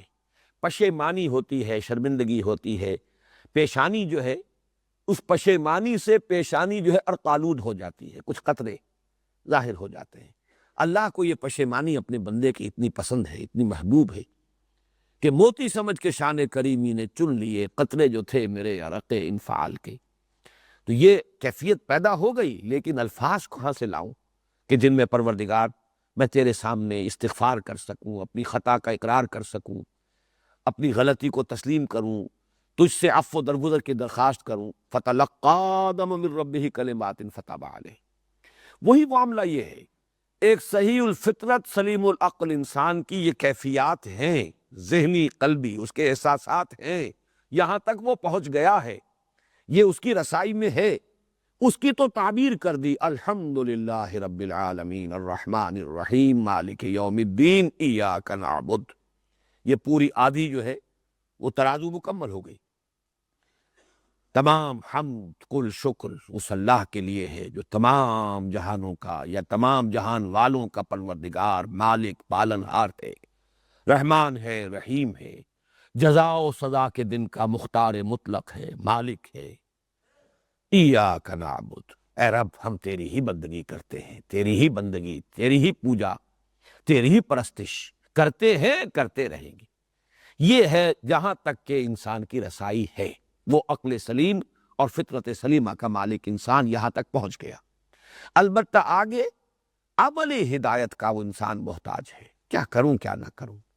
مجھے مصرع یاد آ رہا ہے اگرچہ اس کی کیفیت کچھ اور ہے، کس طرف جاؤں کدھر دیکھوں کسے آواز دوں، اے ہجوم نامرادی دل بہت گھبرائے ہے، کدھر جاؤں کدھر نہ جاؤں، اس لیے کہ یہ دوراہا آ گیا ہے، تراہا آ گیا ہے، میری عقل فیصلہ کرنے سے قاصر ہے، اس کے نتائج کیا نکلیں گے۔ ذرا سی کجی ہو گئی، ذرا سا ٹیڑھ ہو گیا، زاویہ جو ہے آپ کو معلوم ہے شروع میں تو دونوں خطوط ملے ہوئے ہوتے ہیں، ذرا سا زاویہ ہے، لیکن آگے بڑھتے چلے جائیے فاصلہ بڑھتا چلا جائے گا۔ یک لحظہ غافل گشتم و 100 سال راہ دور شد۔ یہاں ہے کہ جو ضرورت ہے، ایاک نستعین اہدنا الصراط المستقیم صراط الذین انعمت علیہم غیر المغضوب علیہم ولا الضالین۔ گویا کہ اب اسی ترازو کے حوالے سے پھر بات سمجھ لیجئے، سورہ فاتحہ کو نصفین میں تقسیم کرنے کی حکمت اور حکمت قرآنی کا نقطہ آغاز کیا ہے کہ نصف اول میں اس ہدایت نظری کا ذکر ہے جو فطرت انسانی میں ودیعت شدہ موجود ہے اور جو عقل سلیم کی رہنمائی میں ظاہر ہو جاتی ہے، اور نصف ثانی میں اس ہدایت عملی کا ذکر ہے جس کا انسان محتاج ہے۔ اور چونکہ نصف اول میں وہ فطرت انسانی کی ترجمانی ہو رہی ہے، لہذا لفظ قل کے بغیر گویا کہ انسان از خود یہ کہہ رہا ہے، جبکہ اس کے بعد جو ہے وہ اس کی درخواست کی شکل میں بات آئی ہے۔ اب بس دو باتیں اور نوٹ کر لیجئے پھر ہم لفظی تشریح کی طرف چلیں گے۔ میں نے یہ عرض کیا تھا کہ اصل مخاطب تو یہ ہے انسان، اسی لیے سورہ بقرہ جب شروع ہوگی تو الف لام میم ذالک الکتاب لا ریب فیہ ھدی للمتقین، ان متقیوں کے لیے جو یہاں تک تو پہنچ گئے، آگے کے لیے وہ درخواست کر رہے ہیں کہ انہیں عملی ہدایت دی جائے، یہ ہے اصل مخاطب۔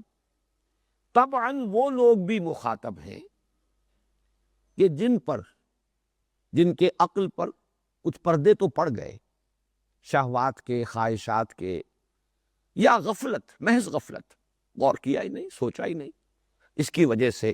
لیکن اگر یہ پردے زیادہ دبیز نہیں ہیں، حجابات زیادہ بھاری نہیں ہیں، زیادہ کثیف نہیں ہیں، تو قرآن مجید کی آیات ان حجابات کو اٹھاتی بھی ہیں۔ وقت لگ جائے گا۔ ابو بکر صدیق یہ تو مثال ہے، جیسے کہ قرآن مجید میں حضرت لقمان کی مثال آئی، وہ نہ خود نبی تھے نہ کسی کی نبی کی امت میں سے تھے، اپنے غور و فکر وَلَقَدْ آتَيْنَا لُقْمَانَ الْحِكْمَةَ أَنِ اشْكُرْ لِلَّهِ، ہم نے لقمان کو حکمت عطا فرمائی کہ کر شکر اللہ کا۔ حکمت کا نتیجہ نمبر ایک، فطرت صحیحہ اور عقل انسانی کے امتزاج سے جو پہلا نتیجہ برآمد ہوا، اللہ کا شکر، اور اسی کا نتیجہ شرک مت کرو، یہ حکمت کا نتیجہ، یہ لقمان ہے۔ اسی طریقے سے سمجھیے حضور صلی اللہ علیہ وسلم کے زمانے میں ایسے لوگ موجود تھے۔ ورقہ ابن نوفل کو سامنے لائیے، ظاہر بات ہے کہ نہ وہ کسی کتاب کو جانتے تھے، لیکن فطرت جو ہے وہ برقرار تھی اپنی صحت پر، ابا کر رہی تھی یہ کیا ہو رہا ہے اس ماحول میں، یہ انسان کیا کر رہے ہیں، غلط ہے، عقل صحیح فطرت صحیح۔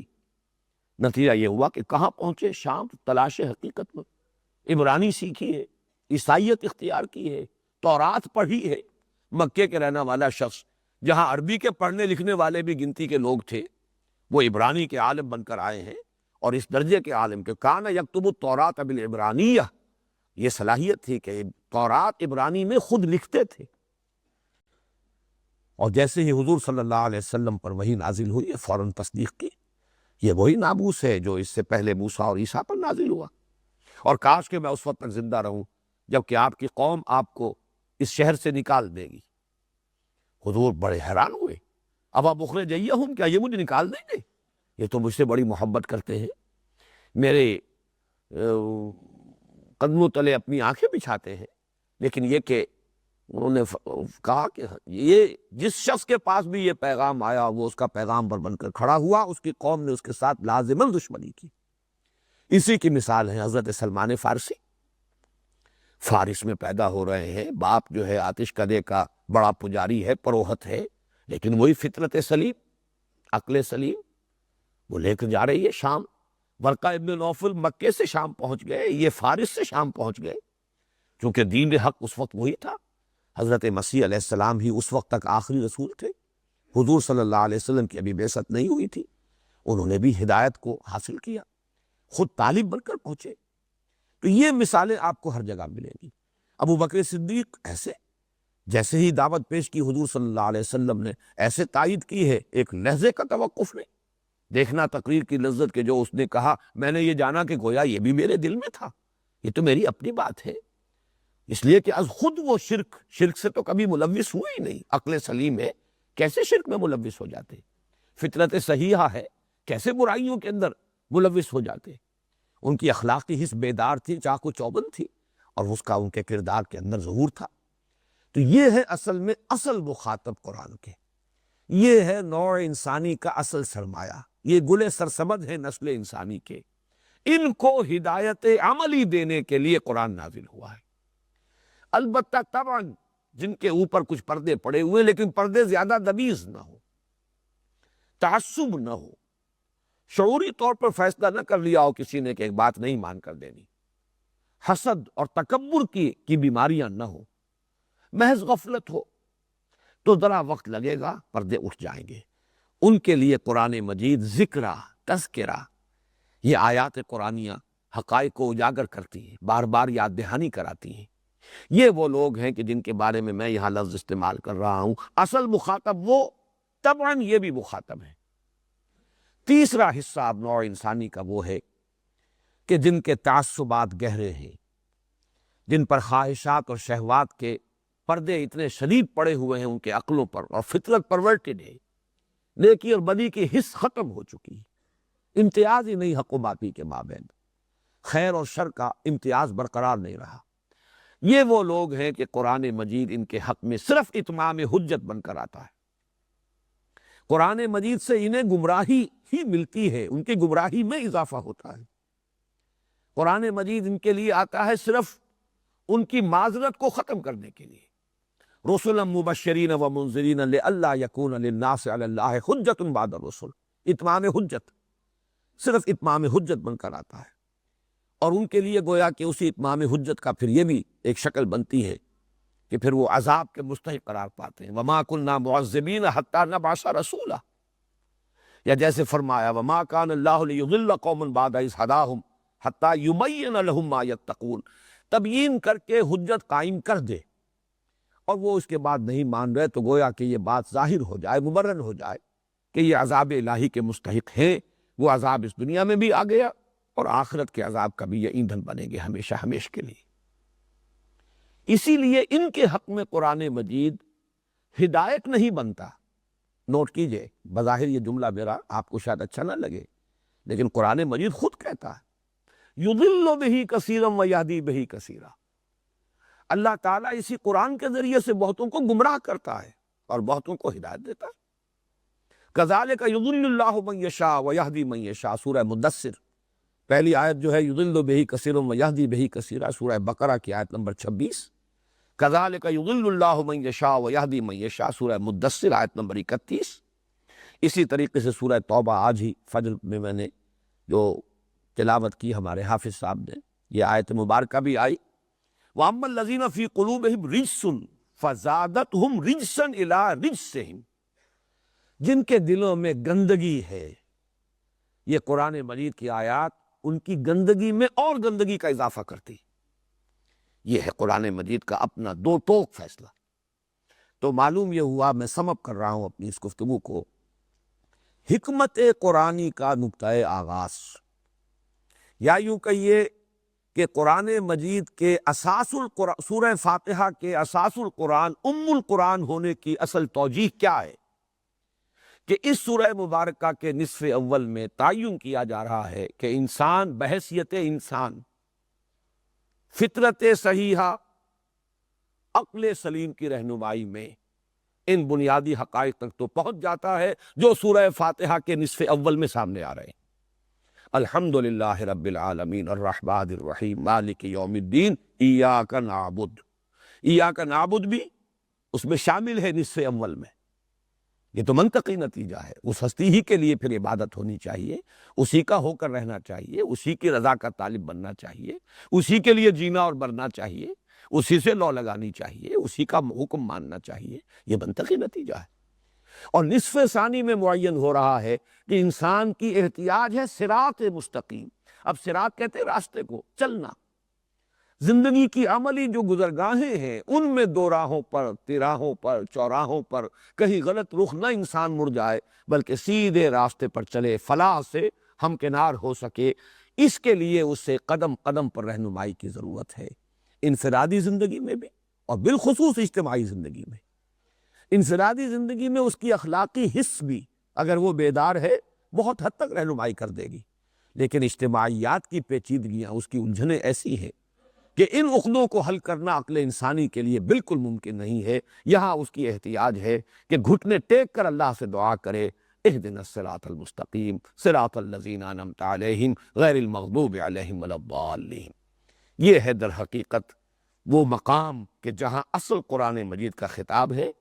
طبعاً وہ لوگ جن کی فطرت جو ہے کچھ بیمار ہے، کچھ مریض ہے، لیکن یہ کہ یہ بس ایک حد تک معاملہ ہے، یا عقل پر کچھ ہلکے پردے پڑے ہیں، ان کو قرآن آ کر پردوں کو اٹھاتا ہے، ان کے دلوں کے زنگ کو دور کرتا ہے۔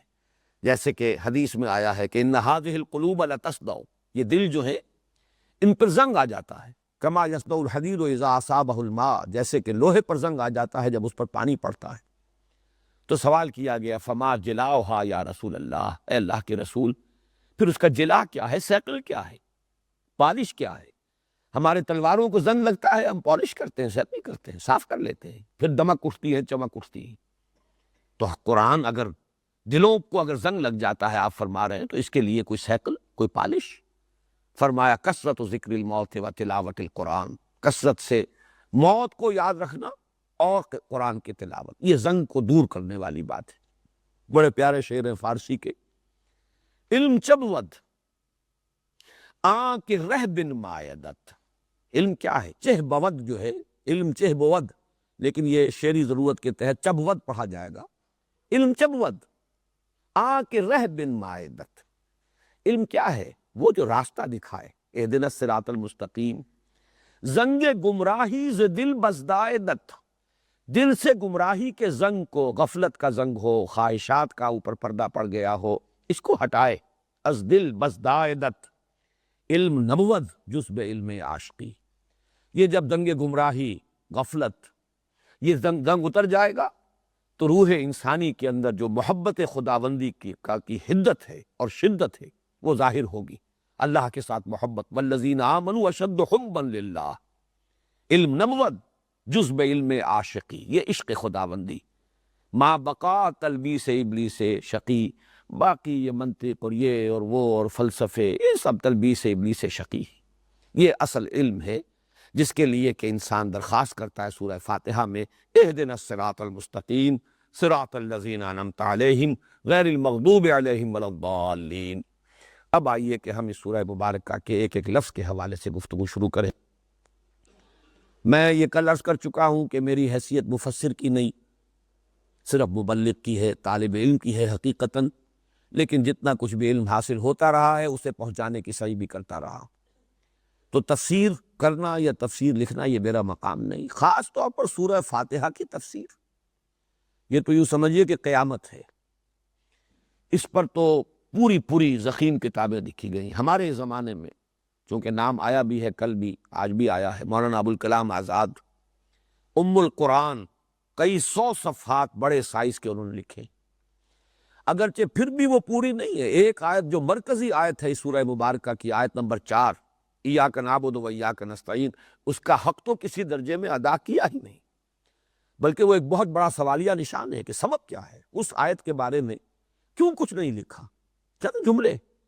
جبکہ ربوبیت کسے کہتے ہیں، الوہیت کیا ہے، رحمت کے مذاہب کیا ہیں، یہ تمام چیزیں جو ہے عبادت کا مفہوم، عبادت پر نہیں اتنی بات ہوئی، ہدایت پر ہوئی، اس پر جو کچھ انہوں نے لکھا ہے، واقعہ یہ ہے کہ اپنی جگہ پر تفسیر کا بھی حق ادا کیا ہے، اور اردو ادب کا کلاسک ہے، اردو ادب کے شاہکار جو پیسز ہیں ان میں اس کا شمار ہو سکتا ہے۔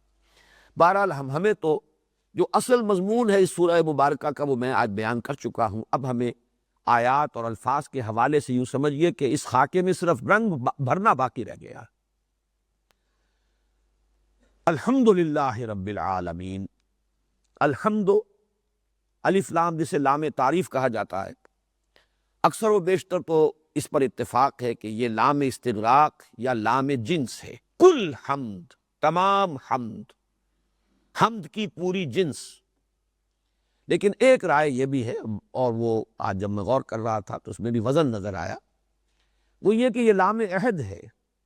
لام عہد ہوتا ہے کوئی خاص شے جو ذہن میں ہو، تو اس سے مراد کیا ہوگا اگر یہ لام عہد ہے؟ اصل شکر، اصل حمد اللہ کے لیے، یعنی باقی بھی ہے، حمد کی جائے گی، مدح کی جائے گی، شکر کیا جائے گا، والدین کا شکر بھی ہے، من لم یشکر الناس لا یشکر اللہ، لیکن اصل شکر، اصل حمد اللہ کے لیے۔ شکر سزاوار حقیقی جو ہے وہ اللہ ہے۔ اس اعتبار سے ال جو ہے دونوں معنی دے سکتا ہے یہاں پر، تمام حمد، کل حمد، یا اصل حمد، حمد حقیقی اللہ کے لیے۔ حمد کا مفہوم کیا ہے؟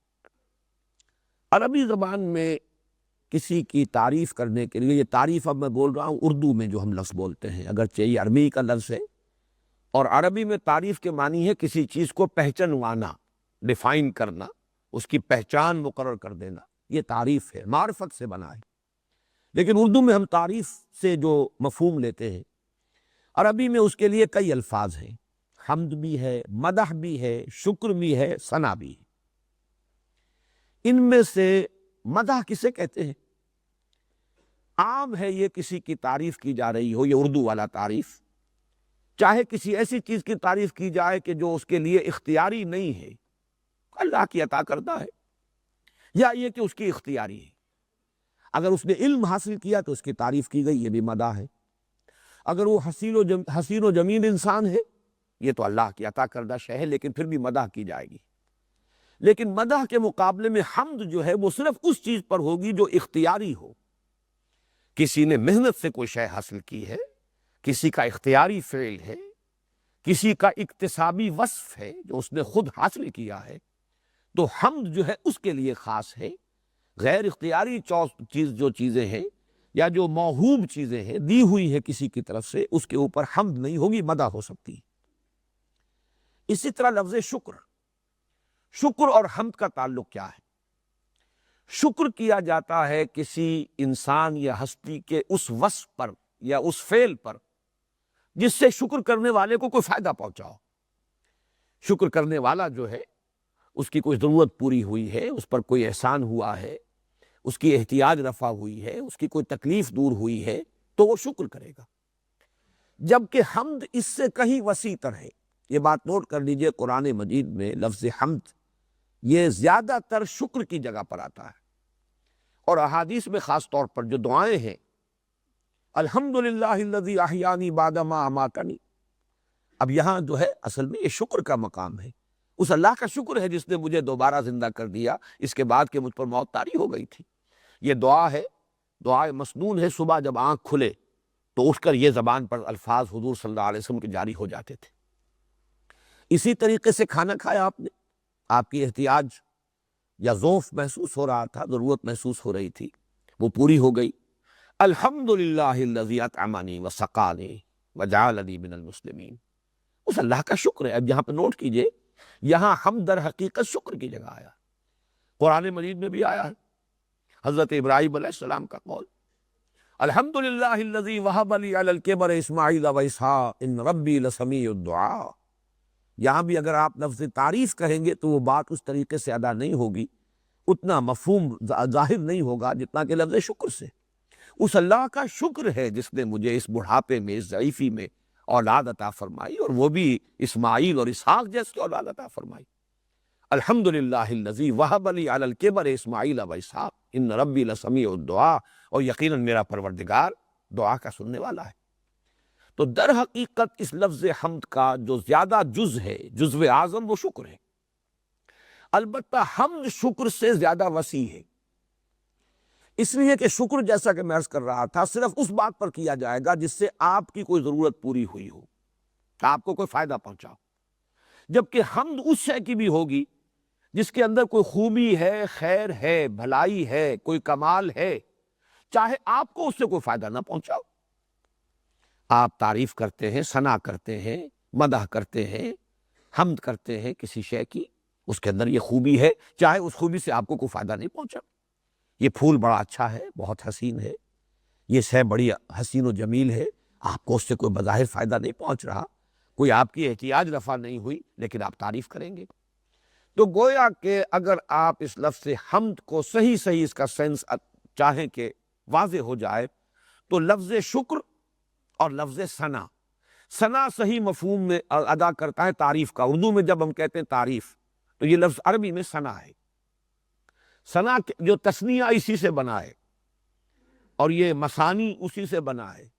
ثنا ہوتا ہے کسی شے کا مثنیٰ، کسی شے کا دوہرا کر دینا، لوٹا دینا۔ آپ میں خوبی ہے، میں نے بیان کر دی، گویا کہ میں نے آپ کی خوبی آپ کو لوٹا دی، اعتراف کر لیا، مان لیا، آپ کی تعریف کی، آپ کا وہ وصف گویا کہ آپ ہی کو لوٹا دیا۔ تو ثنا در حقیقت عربی زبان میں اسی مفہوم کو ادا کرتا ہے جو ہم اردو میں لفظ تعریف سے ادا کرتے ہیں، لیکن جب آپ شکر اور ثنا کو جمع کر لیں گے تو لفظ حمد بنے گا۔ الحمدللہ، اس لفظ کی ایک اعتبار سے اور اہمیت ہے، وہ بھی نوٹ کر لیجئے۔ پہلے تو یہ کہ یہ قرآن کا پہلا لفظ ہے، اس لیے کہ میں کل عرض کر چکا ہوں، آیت بسم اللہ کو میں اس طرح سے سورہ فاتحہ کا جز نہیں مانتا، اور یہ اصل میں تو جز ہے صرف سورہ نمل کا، انہ من سلیمان و انہ بسم اللہ الرحمن الرحیم۔ گویا کہ اصل قرآن کا جو نقطہ آغاز ہے وہ لفظ الحمد ہے۔ نمبر دو یہ کہ اسی لفظ سے حضور کے اسماء گرامی ماخوذ ہے، حامد، احمد، محمد صلی اللہ علیہ وسلم۔ دو بہت نمایاں نام ہو تو قرآن مجید میں محمد اور احمد، اسمہ احمد، محمد الرسول اللہ والذین معہ۔ تو حضور کی ایک حدیث میں حامد کا لفظ بھی آیا، انا حامد و احمد و محمد، میں حامد بھی ہوں، احمد بھی ہوں، محمد بھی ہوں۔ چوتھی بات یہ نوٹ کیجئے کہ اس امت کے لیے بھی، حضور کی امت کے لیے لفظ بطور علم استعمال ہوتا ہے، حمادون، حمد کرنے والے۔ جیسا کہ ابھی میں نے آپ کو وہ ادعیہ معصورہ سنائی ہے، قدم قدم پر حمد، تکلیف رفع ہوئی حمد، آپ بیت الخلاء سے باہر نکلے، فضلات جو ہیں وہ جسم سے خارج ہو گئے، یہ عافیت آپ کو حاصل ہوئی۔ الحمدللہ الذی اذھب عنی العزا وعافانی، اس اللہ کا شکر ہے، حمد ہے اس کے لیے جس نے مجھ سے اذیت بخش چیز کو دور کر دیا، مجھے عافیت بخشی۔ اگر یہ فضلات جسم میں رہ جائیں تو آپ کو معلوم ہے 100 طرح کی خرابیاں، بیماریاں اس سے وجود میں آتی۔ الحمدللہ الذی اذھب عنی العزا وعافانی، اس اللہ کا شکر ہے، حمد ہے اس کے لیے جس نے یہ اس اذیت بخش چیزوں کو دور کر دیا اور مجھے عافیت بخش۔ کھانا کھایا، الحمدللہ الذی اطعمنا وسقانا وجعلنا مسلمین۔ صبح کو اٹھ رہے، الحمدللہ الذی احیانی بعدما اماتنی والیہ النشور۔ تو معلوم ہوا کہ حمد جو ہے یہ گویا کہ ایک بڑی علامت ہے اس امت کی۔ بدقسمتی سے یہ ادعیہ معصورہ کا ہمارے ہاں رواج زیادہ نہیں رہا ہے۔ یہ ذکر الہی کی بڑی مؤثر صورت ہے، یہ جب کبھی اس موضوع پر تفصیل سے گفتگو ہوگی تو میں عرض کروں گا۔ پھر اس میں دو نسبتیں قائم ہو جاتی ہیں، اللہ کی حمد ہے اور الفاظ وہ ہیں جو حضور صلی اللہ علیہ وسلم استعمال فرماتے تھے۔ تو گویا کہ جب ہم یہ دعائیں پڑھیں گے اور مختلف جو بھی زندگی کے ہمارے کام ہیں ان کے دوران یہ دعائیں مانگیں گے، تو گویا کہ اللہ سے تو نسبت قائم ہو ہی گئی، حضور کے ساتھ بھی ایک نسبت قائم ہو گئی کہ یہ الفاظ مسنون ہیں، معصور ہیں۔ تو حمادون، اور خاص طور پر نوٹ کیجئے میدان حشر میں حضور نے فرمایا لواء الحمد بیدی۔ اب وہ میدان حشر کا نقشہ کیا ہوگا وہ اس وقت تو ہم اس کا تصور نہیں کر سکتے۔ وہ تو جو غزل ہے بڑی مشہور امیر خسرو کی، شب جائے کہ من بودم، خدا خود میر محفل بود، شب جائے کہ من بودم، محمد شمع محفل بود شب جائے کہ منبودم. رات کی کوئی کیفیت ہے جس کو بیان کر رہے ہیں، کوئی اللہ نے کوئی مشاہدہ کرایا، کشف ہوا، یا کوئی کیفیت طاری ہوئی کہ ایک محفل ہے جس کے کہ میر محفل خود اللہ تعالیٰ ہے اور شمع محفل محمد صلی اللہ علیہ وسلم. تو قیامت کی جو محفل ہوگی وہ مجلس صدارت لگے گی تو حضور صلی اللہ علیہ وسلم مقام محمود پر فائز ہوں گے. یہ بھی نوٹ کیجئے، حضور کا صلی اللہ علیہ وسلم جو خصوصی امتیازی مقام ہے وہ یہ ہے کہ مقام محمودہ، اللہ تعالیٰ آپ کو وہ مقام محمود عطا فرمائے گا، وہ بھی لفظ حمد سے. اور حضور کی حدیث ہے لواء الحمد بیدی، حمد کا جھنڈا میرے ہاتھ میں ہوگا، اس وقت حمد میں کروں گا.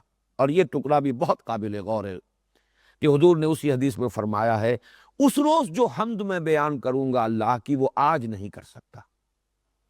یہ کیوں ہے؟ اس لیے کہ کسی کا حمد اور کسی کا شکر، کسی کی ثنا، میں اب تینوں الفاظ کو یہاں جوڑ رہا ہوں اس لیے کہ یہ میں بیان کر چکا ہوں. حمد برابر ہے شکر جمع ثنا کے. تعریف اردو میں کہیں گے تعریف اور شکر، یہ جب دونوں چیزیں جمع ہو جائیں گی تو حمد کا مفہوم ادا ہوگا. تو حمد اور شکر اور ثنا یہ انسان کسی ہستی کی یا کسی شے کی کر سکتا ہے اپنی معرفت اور شعور ہی کی مناسبت سے.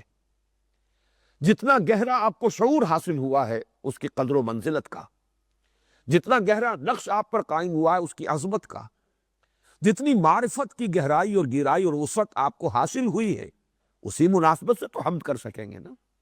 ظاہر بات ہے کہ وَلَلْآخِرَةُ خَيْرٌ لَكَ مِنَ الْأُولَىٰ، حضور کا تو ہر لمحہ جو ہے اس دنیا کی زندگی کا، حیات دنیاوی کا بھی، وہ اس کے اندر ارتقاء آپ کا ہو رہا تھا. اور آخرت میں آپ جس مقام میں محمود پر ہوں گے اس وقت آپ کی وہ معرفت جو ہے اللہ کی، اس کی جو وسعت ہوگی، اس کی جو گہرائی اور گہرائی ہوگی، اسی کی مناسبت سے حمد کریں گے آپ میدان حشر میں. اس لیے آپ نے فرمایا کہ جو حمد میں اس روز کروں گا وہ آج نہیں کر سکتا. الحمدللہ، یہاں پہ اب لام کو نوٹ کر لیجئے. یہ لام استحقاق بھی ہے اور لام تملیک بھی ہے. دونوں یہاں پر لام کے یہ مختلف استعمالات ہیں، حرف جار لام کے. یہاں ان دونوں کو نوٹ کیجئے. حمد ہے اسی کی، ہم بیان کریں نہ کریں. وہ اتنا بڑا خیر ہے، ایسا خیر مطلق ہے کہ حاجت مشاقہ نہیں صورت دل آرام را. ایک خیر، ایک خوبی، ایک حسن وہ ہے جس کو کچھ سنوارنے کی، ظاہر کرنے کی ضرورت پیش آئے، بیان کی ضرورت ہو، وہ تو خیر محض، خیر مطلق، خیر کامل. حمد اس کی ہے، کوئی حمد کرے نہ کرے. یہ ہے گویا کہ اللہ کی شان. لیکن یہ کہ وہ پوری کی پوری حمد کا مستحق بھی ہے. جو حمد کرنا چاہے، جس کے اندر یہ استعداد پیدا ہو جائے، جو معرفت اور شعور اور ادراک کی اس سطح پر پہنچ گیا ہو، وہ یہ جان لے گا کہ کل حمد کا سزاوار حقیقی، کل حمد سزاوار ہے صرف اللہ کے لیے. تو یہ لام تکلیق اور لام استحقاق، کل حمد کا مستحق ہے اللہ اور کل حمد ہے ہی اللہ کی. لام استحقاق اور لام تملیک. للہ کے بارے میں سورہ اخلاص کے دوران میں جب درس دے رہا تھا تو تفصیل سے بیان کر چکا تھا. آج تیزی سے صرف گنوا دوں گا باتیں. اللہ کے بارے میں دو رائے ہیں بنیادی طور پر. ایک تو یہ کہ یہ اس میں جامد ہے، اس میں علم ہے، اس میں ذات ہے، یہ کسی سے مشتق نہیں ہے. یہ ہمارے ہاں متصوف مزاج لوگوں کی رائے ہے. اصحاب دل، اصحاب محبت، انہوں نے اس کو خاص اپنا موضوع بنایا ہے. اسی نام کی مالا جپتے ہیں. اشغال، اوراد، وظائف، اذکار، وہ سب سے زیادہ اسی نام پر وہ مرکوز ہے. پھر یہ بھی ہوا ہے کہ نقش بنا کر اس پر توجہ کو مرتکز کرنا، یہ بھی ایک ذریعہ ہے. اپنی توجہ کا ارتکاز، نقش لکھا ہوا ہو اللہ کا نام اور اس پر اپنی توجہ کو مرتکز کیا جائے. تو یہ تمام چیزیں جو ہیں اس کے اعتبار سے ان کی رائے یہ ہے کہ یہ کہیں سے مشتق نہیں ہے، کوئی اس کا روٹ نہیں، کوئی مادہ نہیں، یہ تو بس اللہ کا نام ہے. لیکن یہ کہ اکثر نحویین کی رائے یہ ہے کہ یہ بھی اللہ تعالیٰ کے دوسرے صفاتی ناموں کی طرح ایک صفاتی نام ہے. جیسے رحیم الرحیم، الرحیم الف لام لگ گیا، اللہ کا نام بن گیا.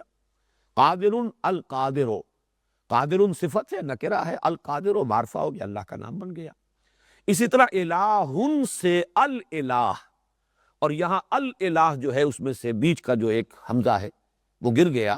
دونوں لام مدغم ہو گئے، ادغام ہو گیا اللہ۔ یہ اللہ جو ہے الالہ ہے حقیقت کے اعتبار سے۔ پہلی بات صحیح ہے یا غلط، میں دوسری بات کو صحیح تر سمجھتا ہوں، یہ نہیں کہہ سکتا کہ پہلی بات بھی غلط ہے، لیکن صحیح ہو یا غلط، لیکن بیہیو کرتا ہے یہ لفظ اللہ اس میں علم کے طور پر۔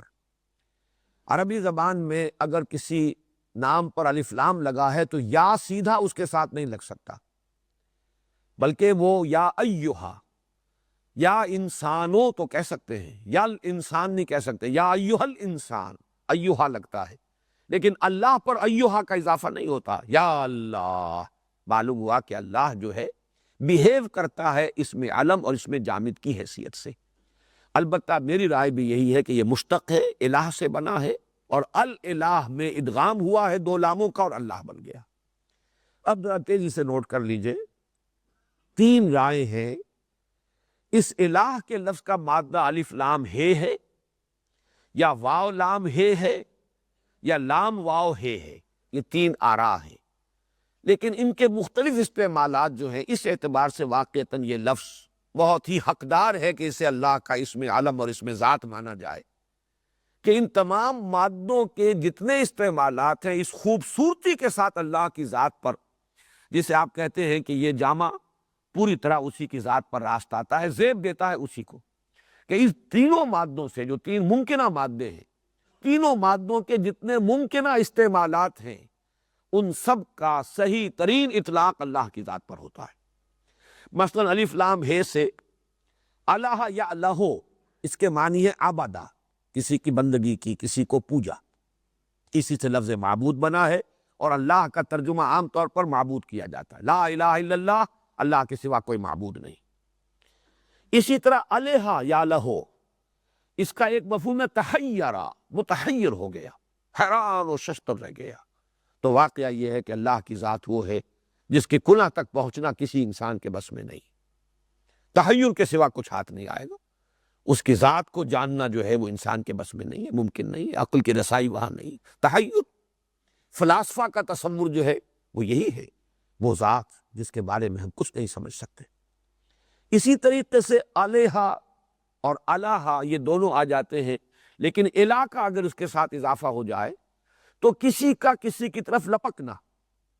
الہ الفصیل الی امہ، کسی بچے کو آپ نے اس کی ماں سے جدا کیا ہوا تھا، جیسے کہ کوئی گائے ہے، اس کا بچڑا کہیں باندھا ہوا ہے آپ نے، اگر کہیں اس کی رسی کھل گئی تو جس طرح لپکتا ہے اپنی ماں کی تھنوں کی طرف، یہ ہے الہ الفصیل الی امہ۔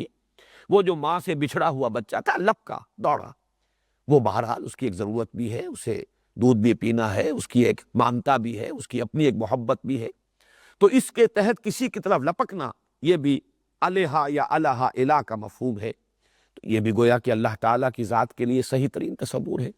ہم احتیاجات میں اسی کی طرف رجوع کرتے ہیں، اسی کو پکارتے ہیں۔ امن یجیب المضطر اذا دعاہ، بھلا کون ہے جو کسی مصیبت میں جو پڑے ہوئے ہیں جو پکارتے ہیں، ان کی پکاروں کو سننے والا کون ہے اس کے سوا؟ تو ظاہر بات ہے کہ مشکل کشائی کے لیے، حاجت روائی کے لیے، تکلیف کو رفع کرنے کے لیے، اپنی کسی ضرورت اور کو پورا کرنے کے لیے اسی کی طرف انسان رجوع کرتا ہے۔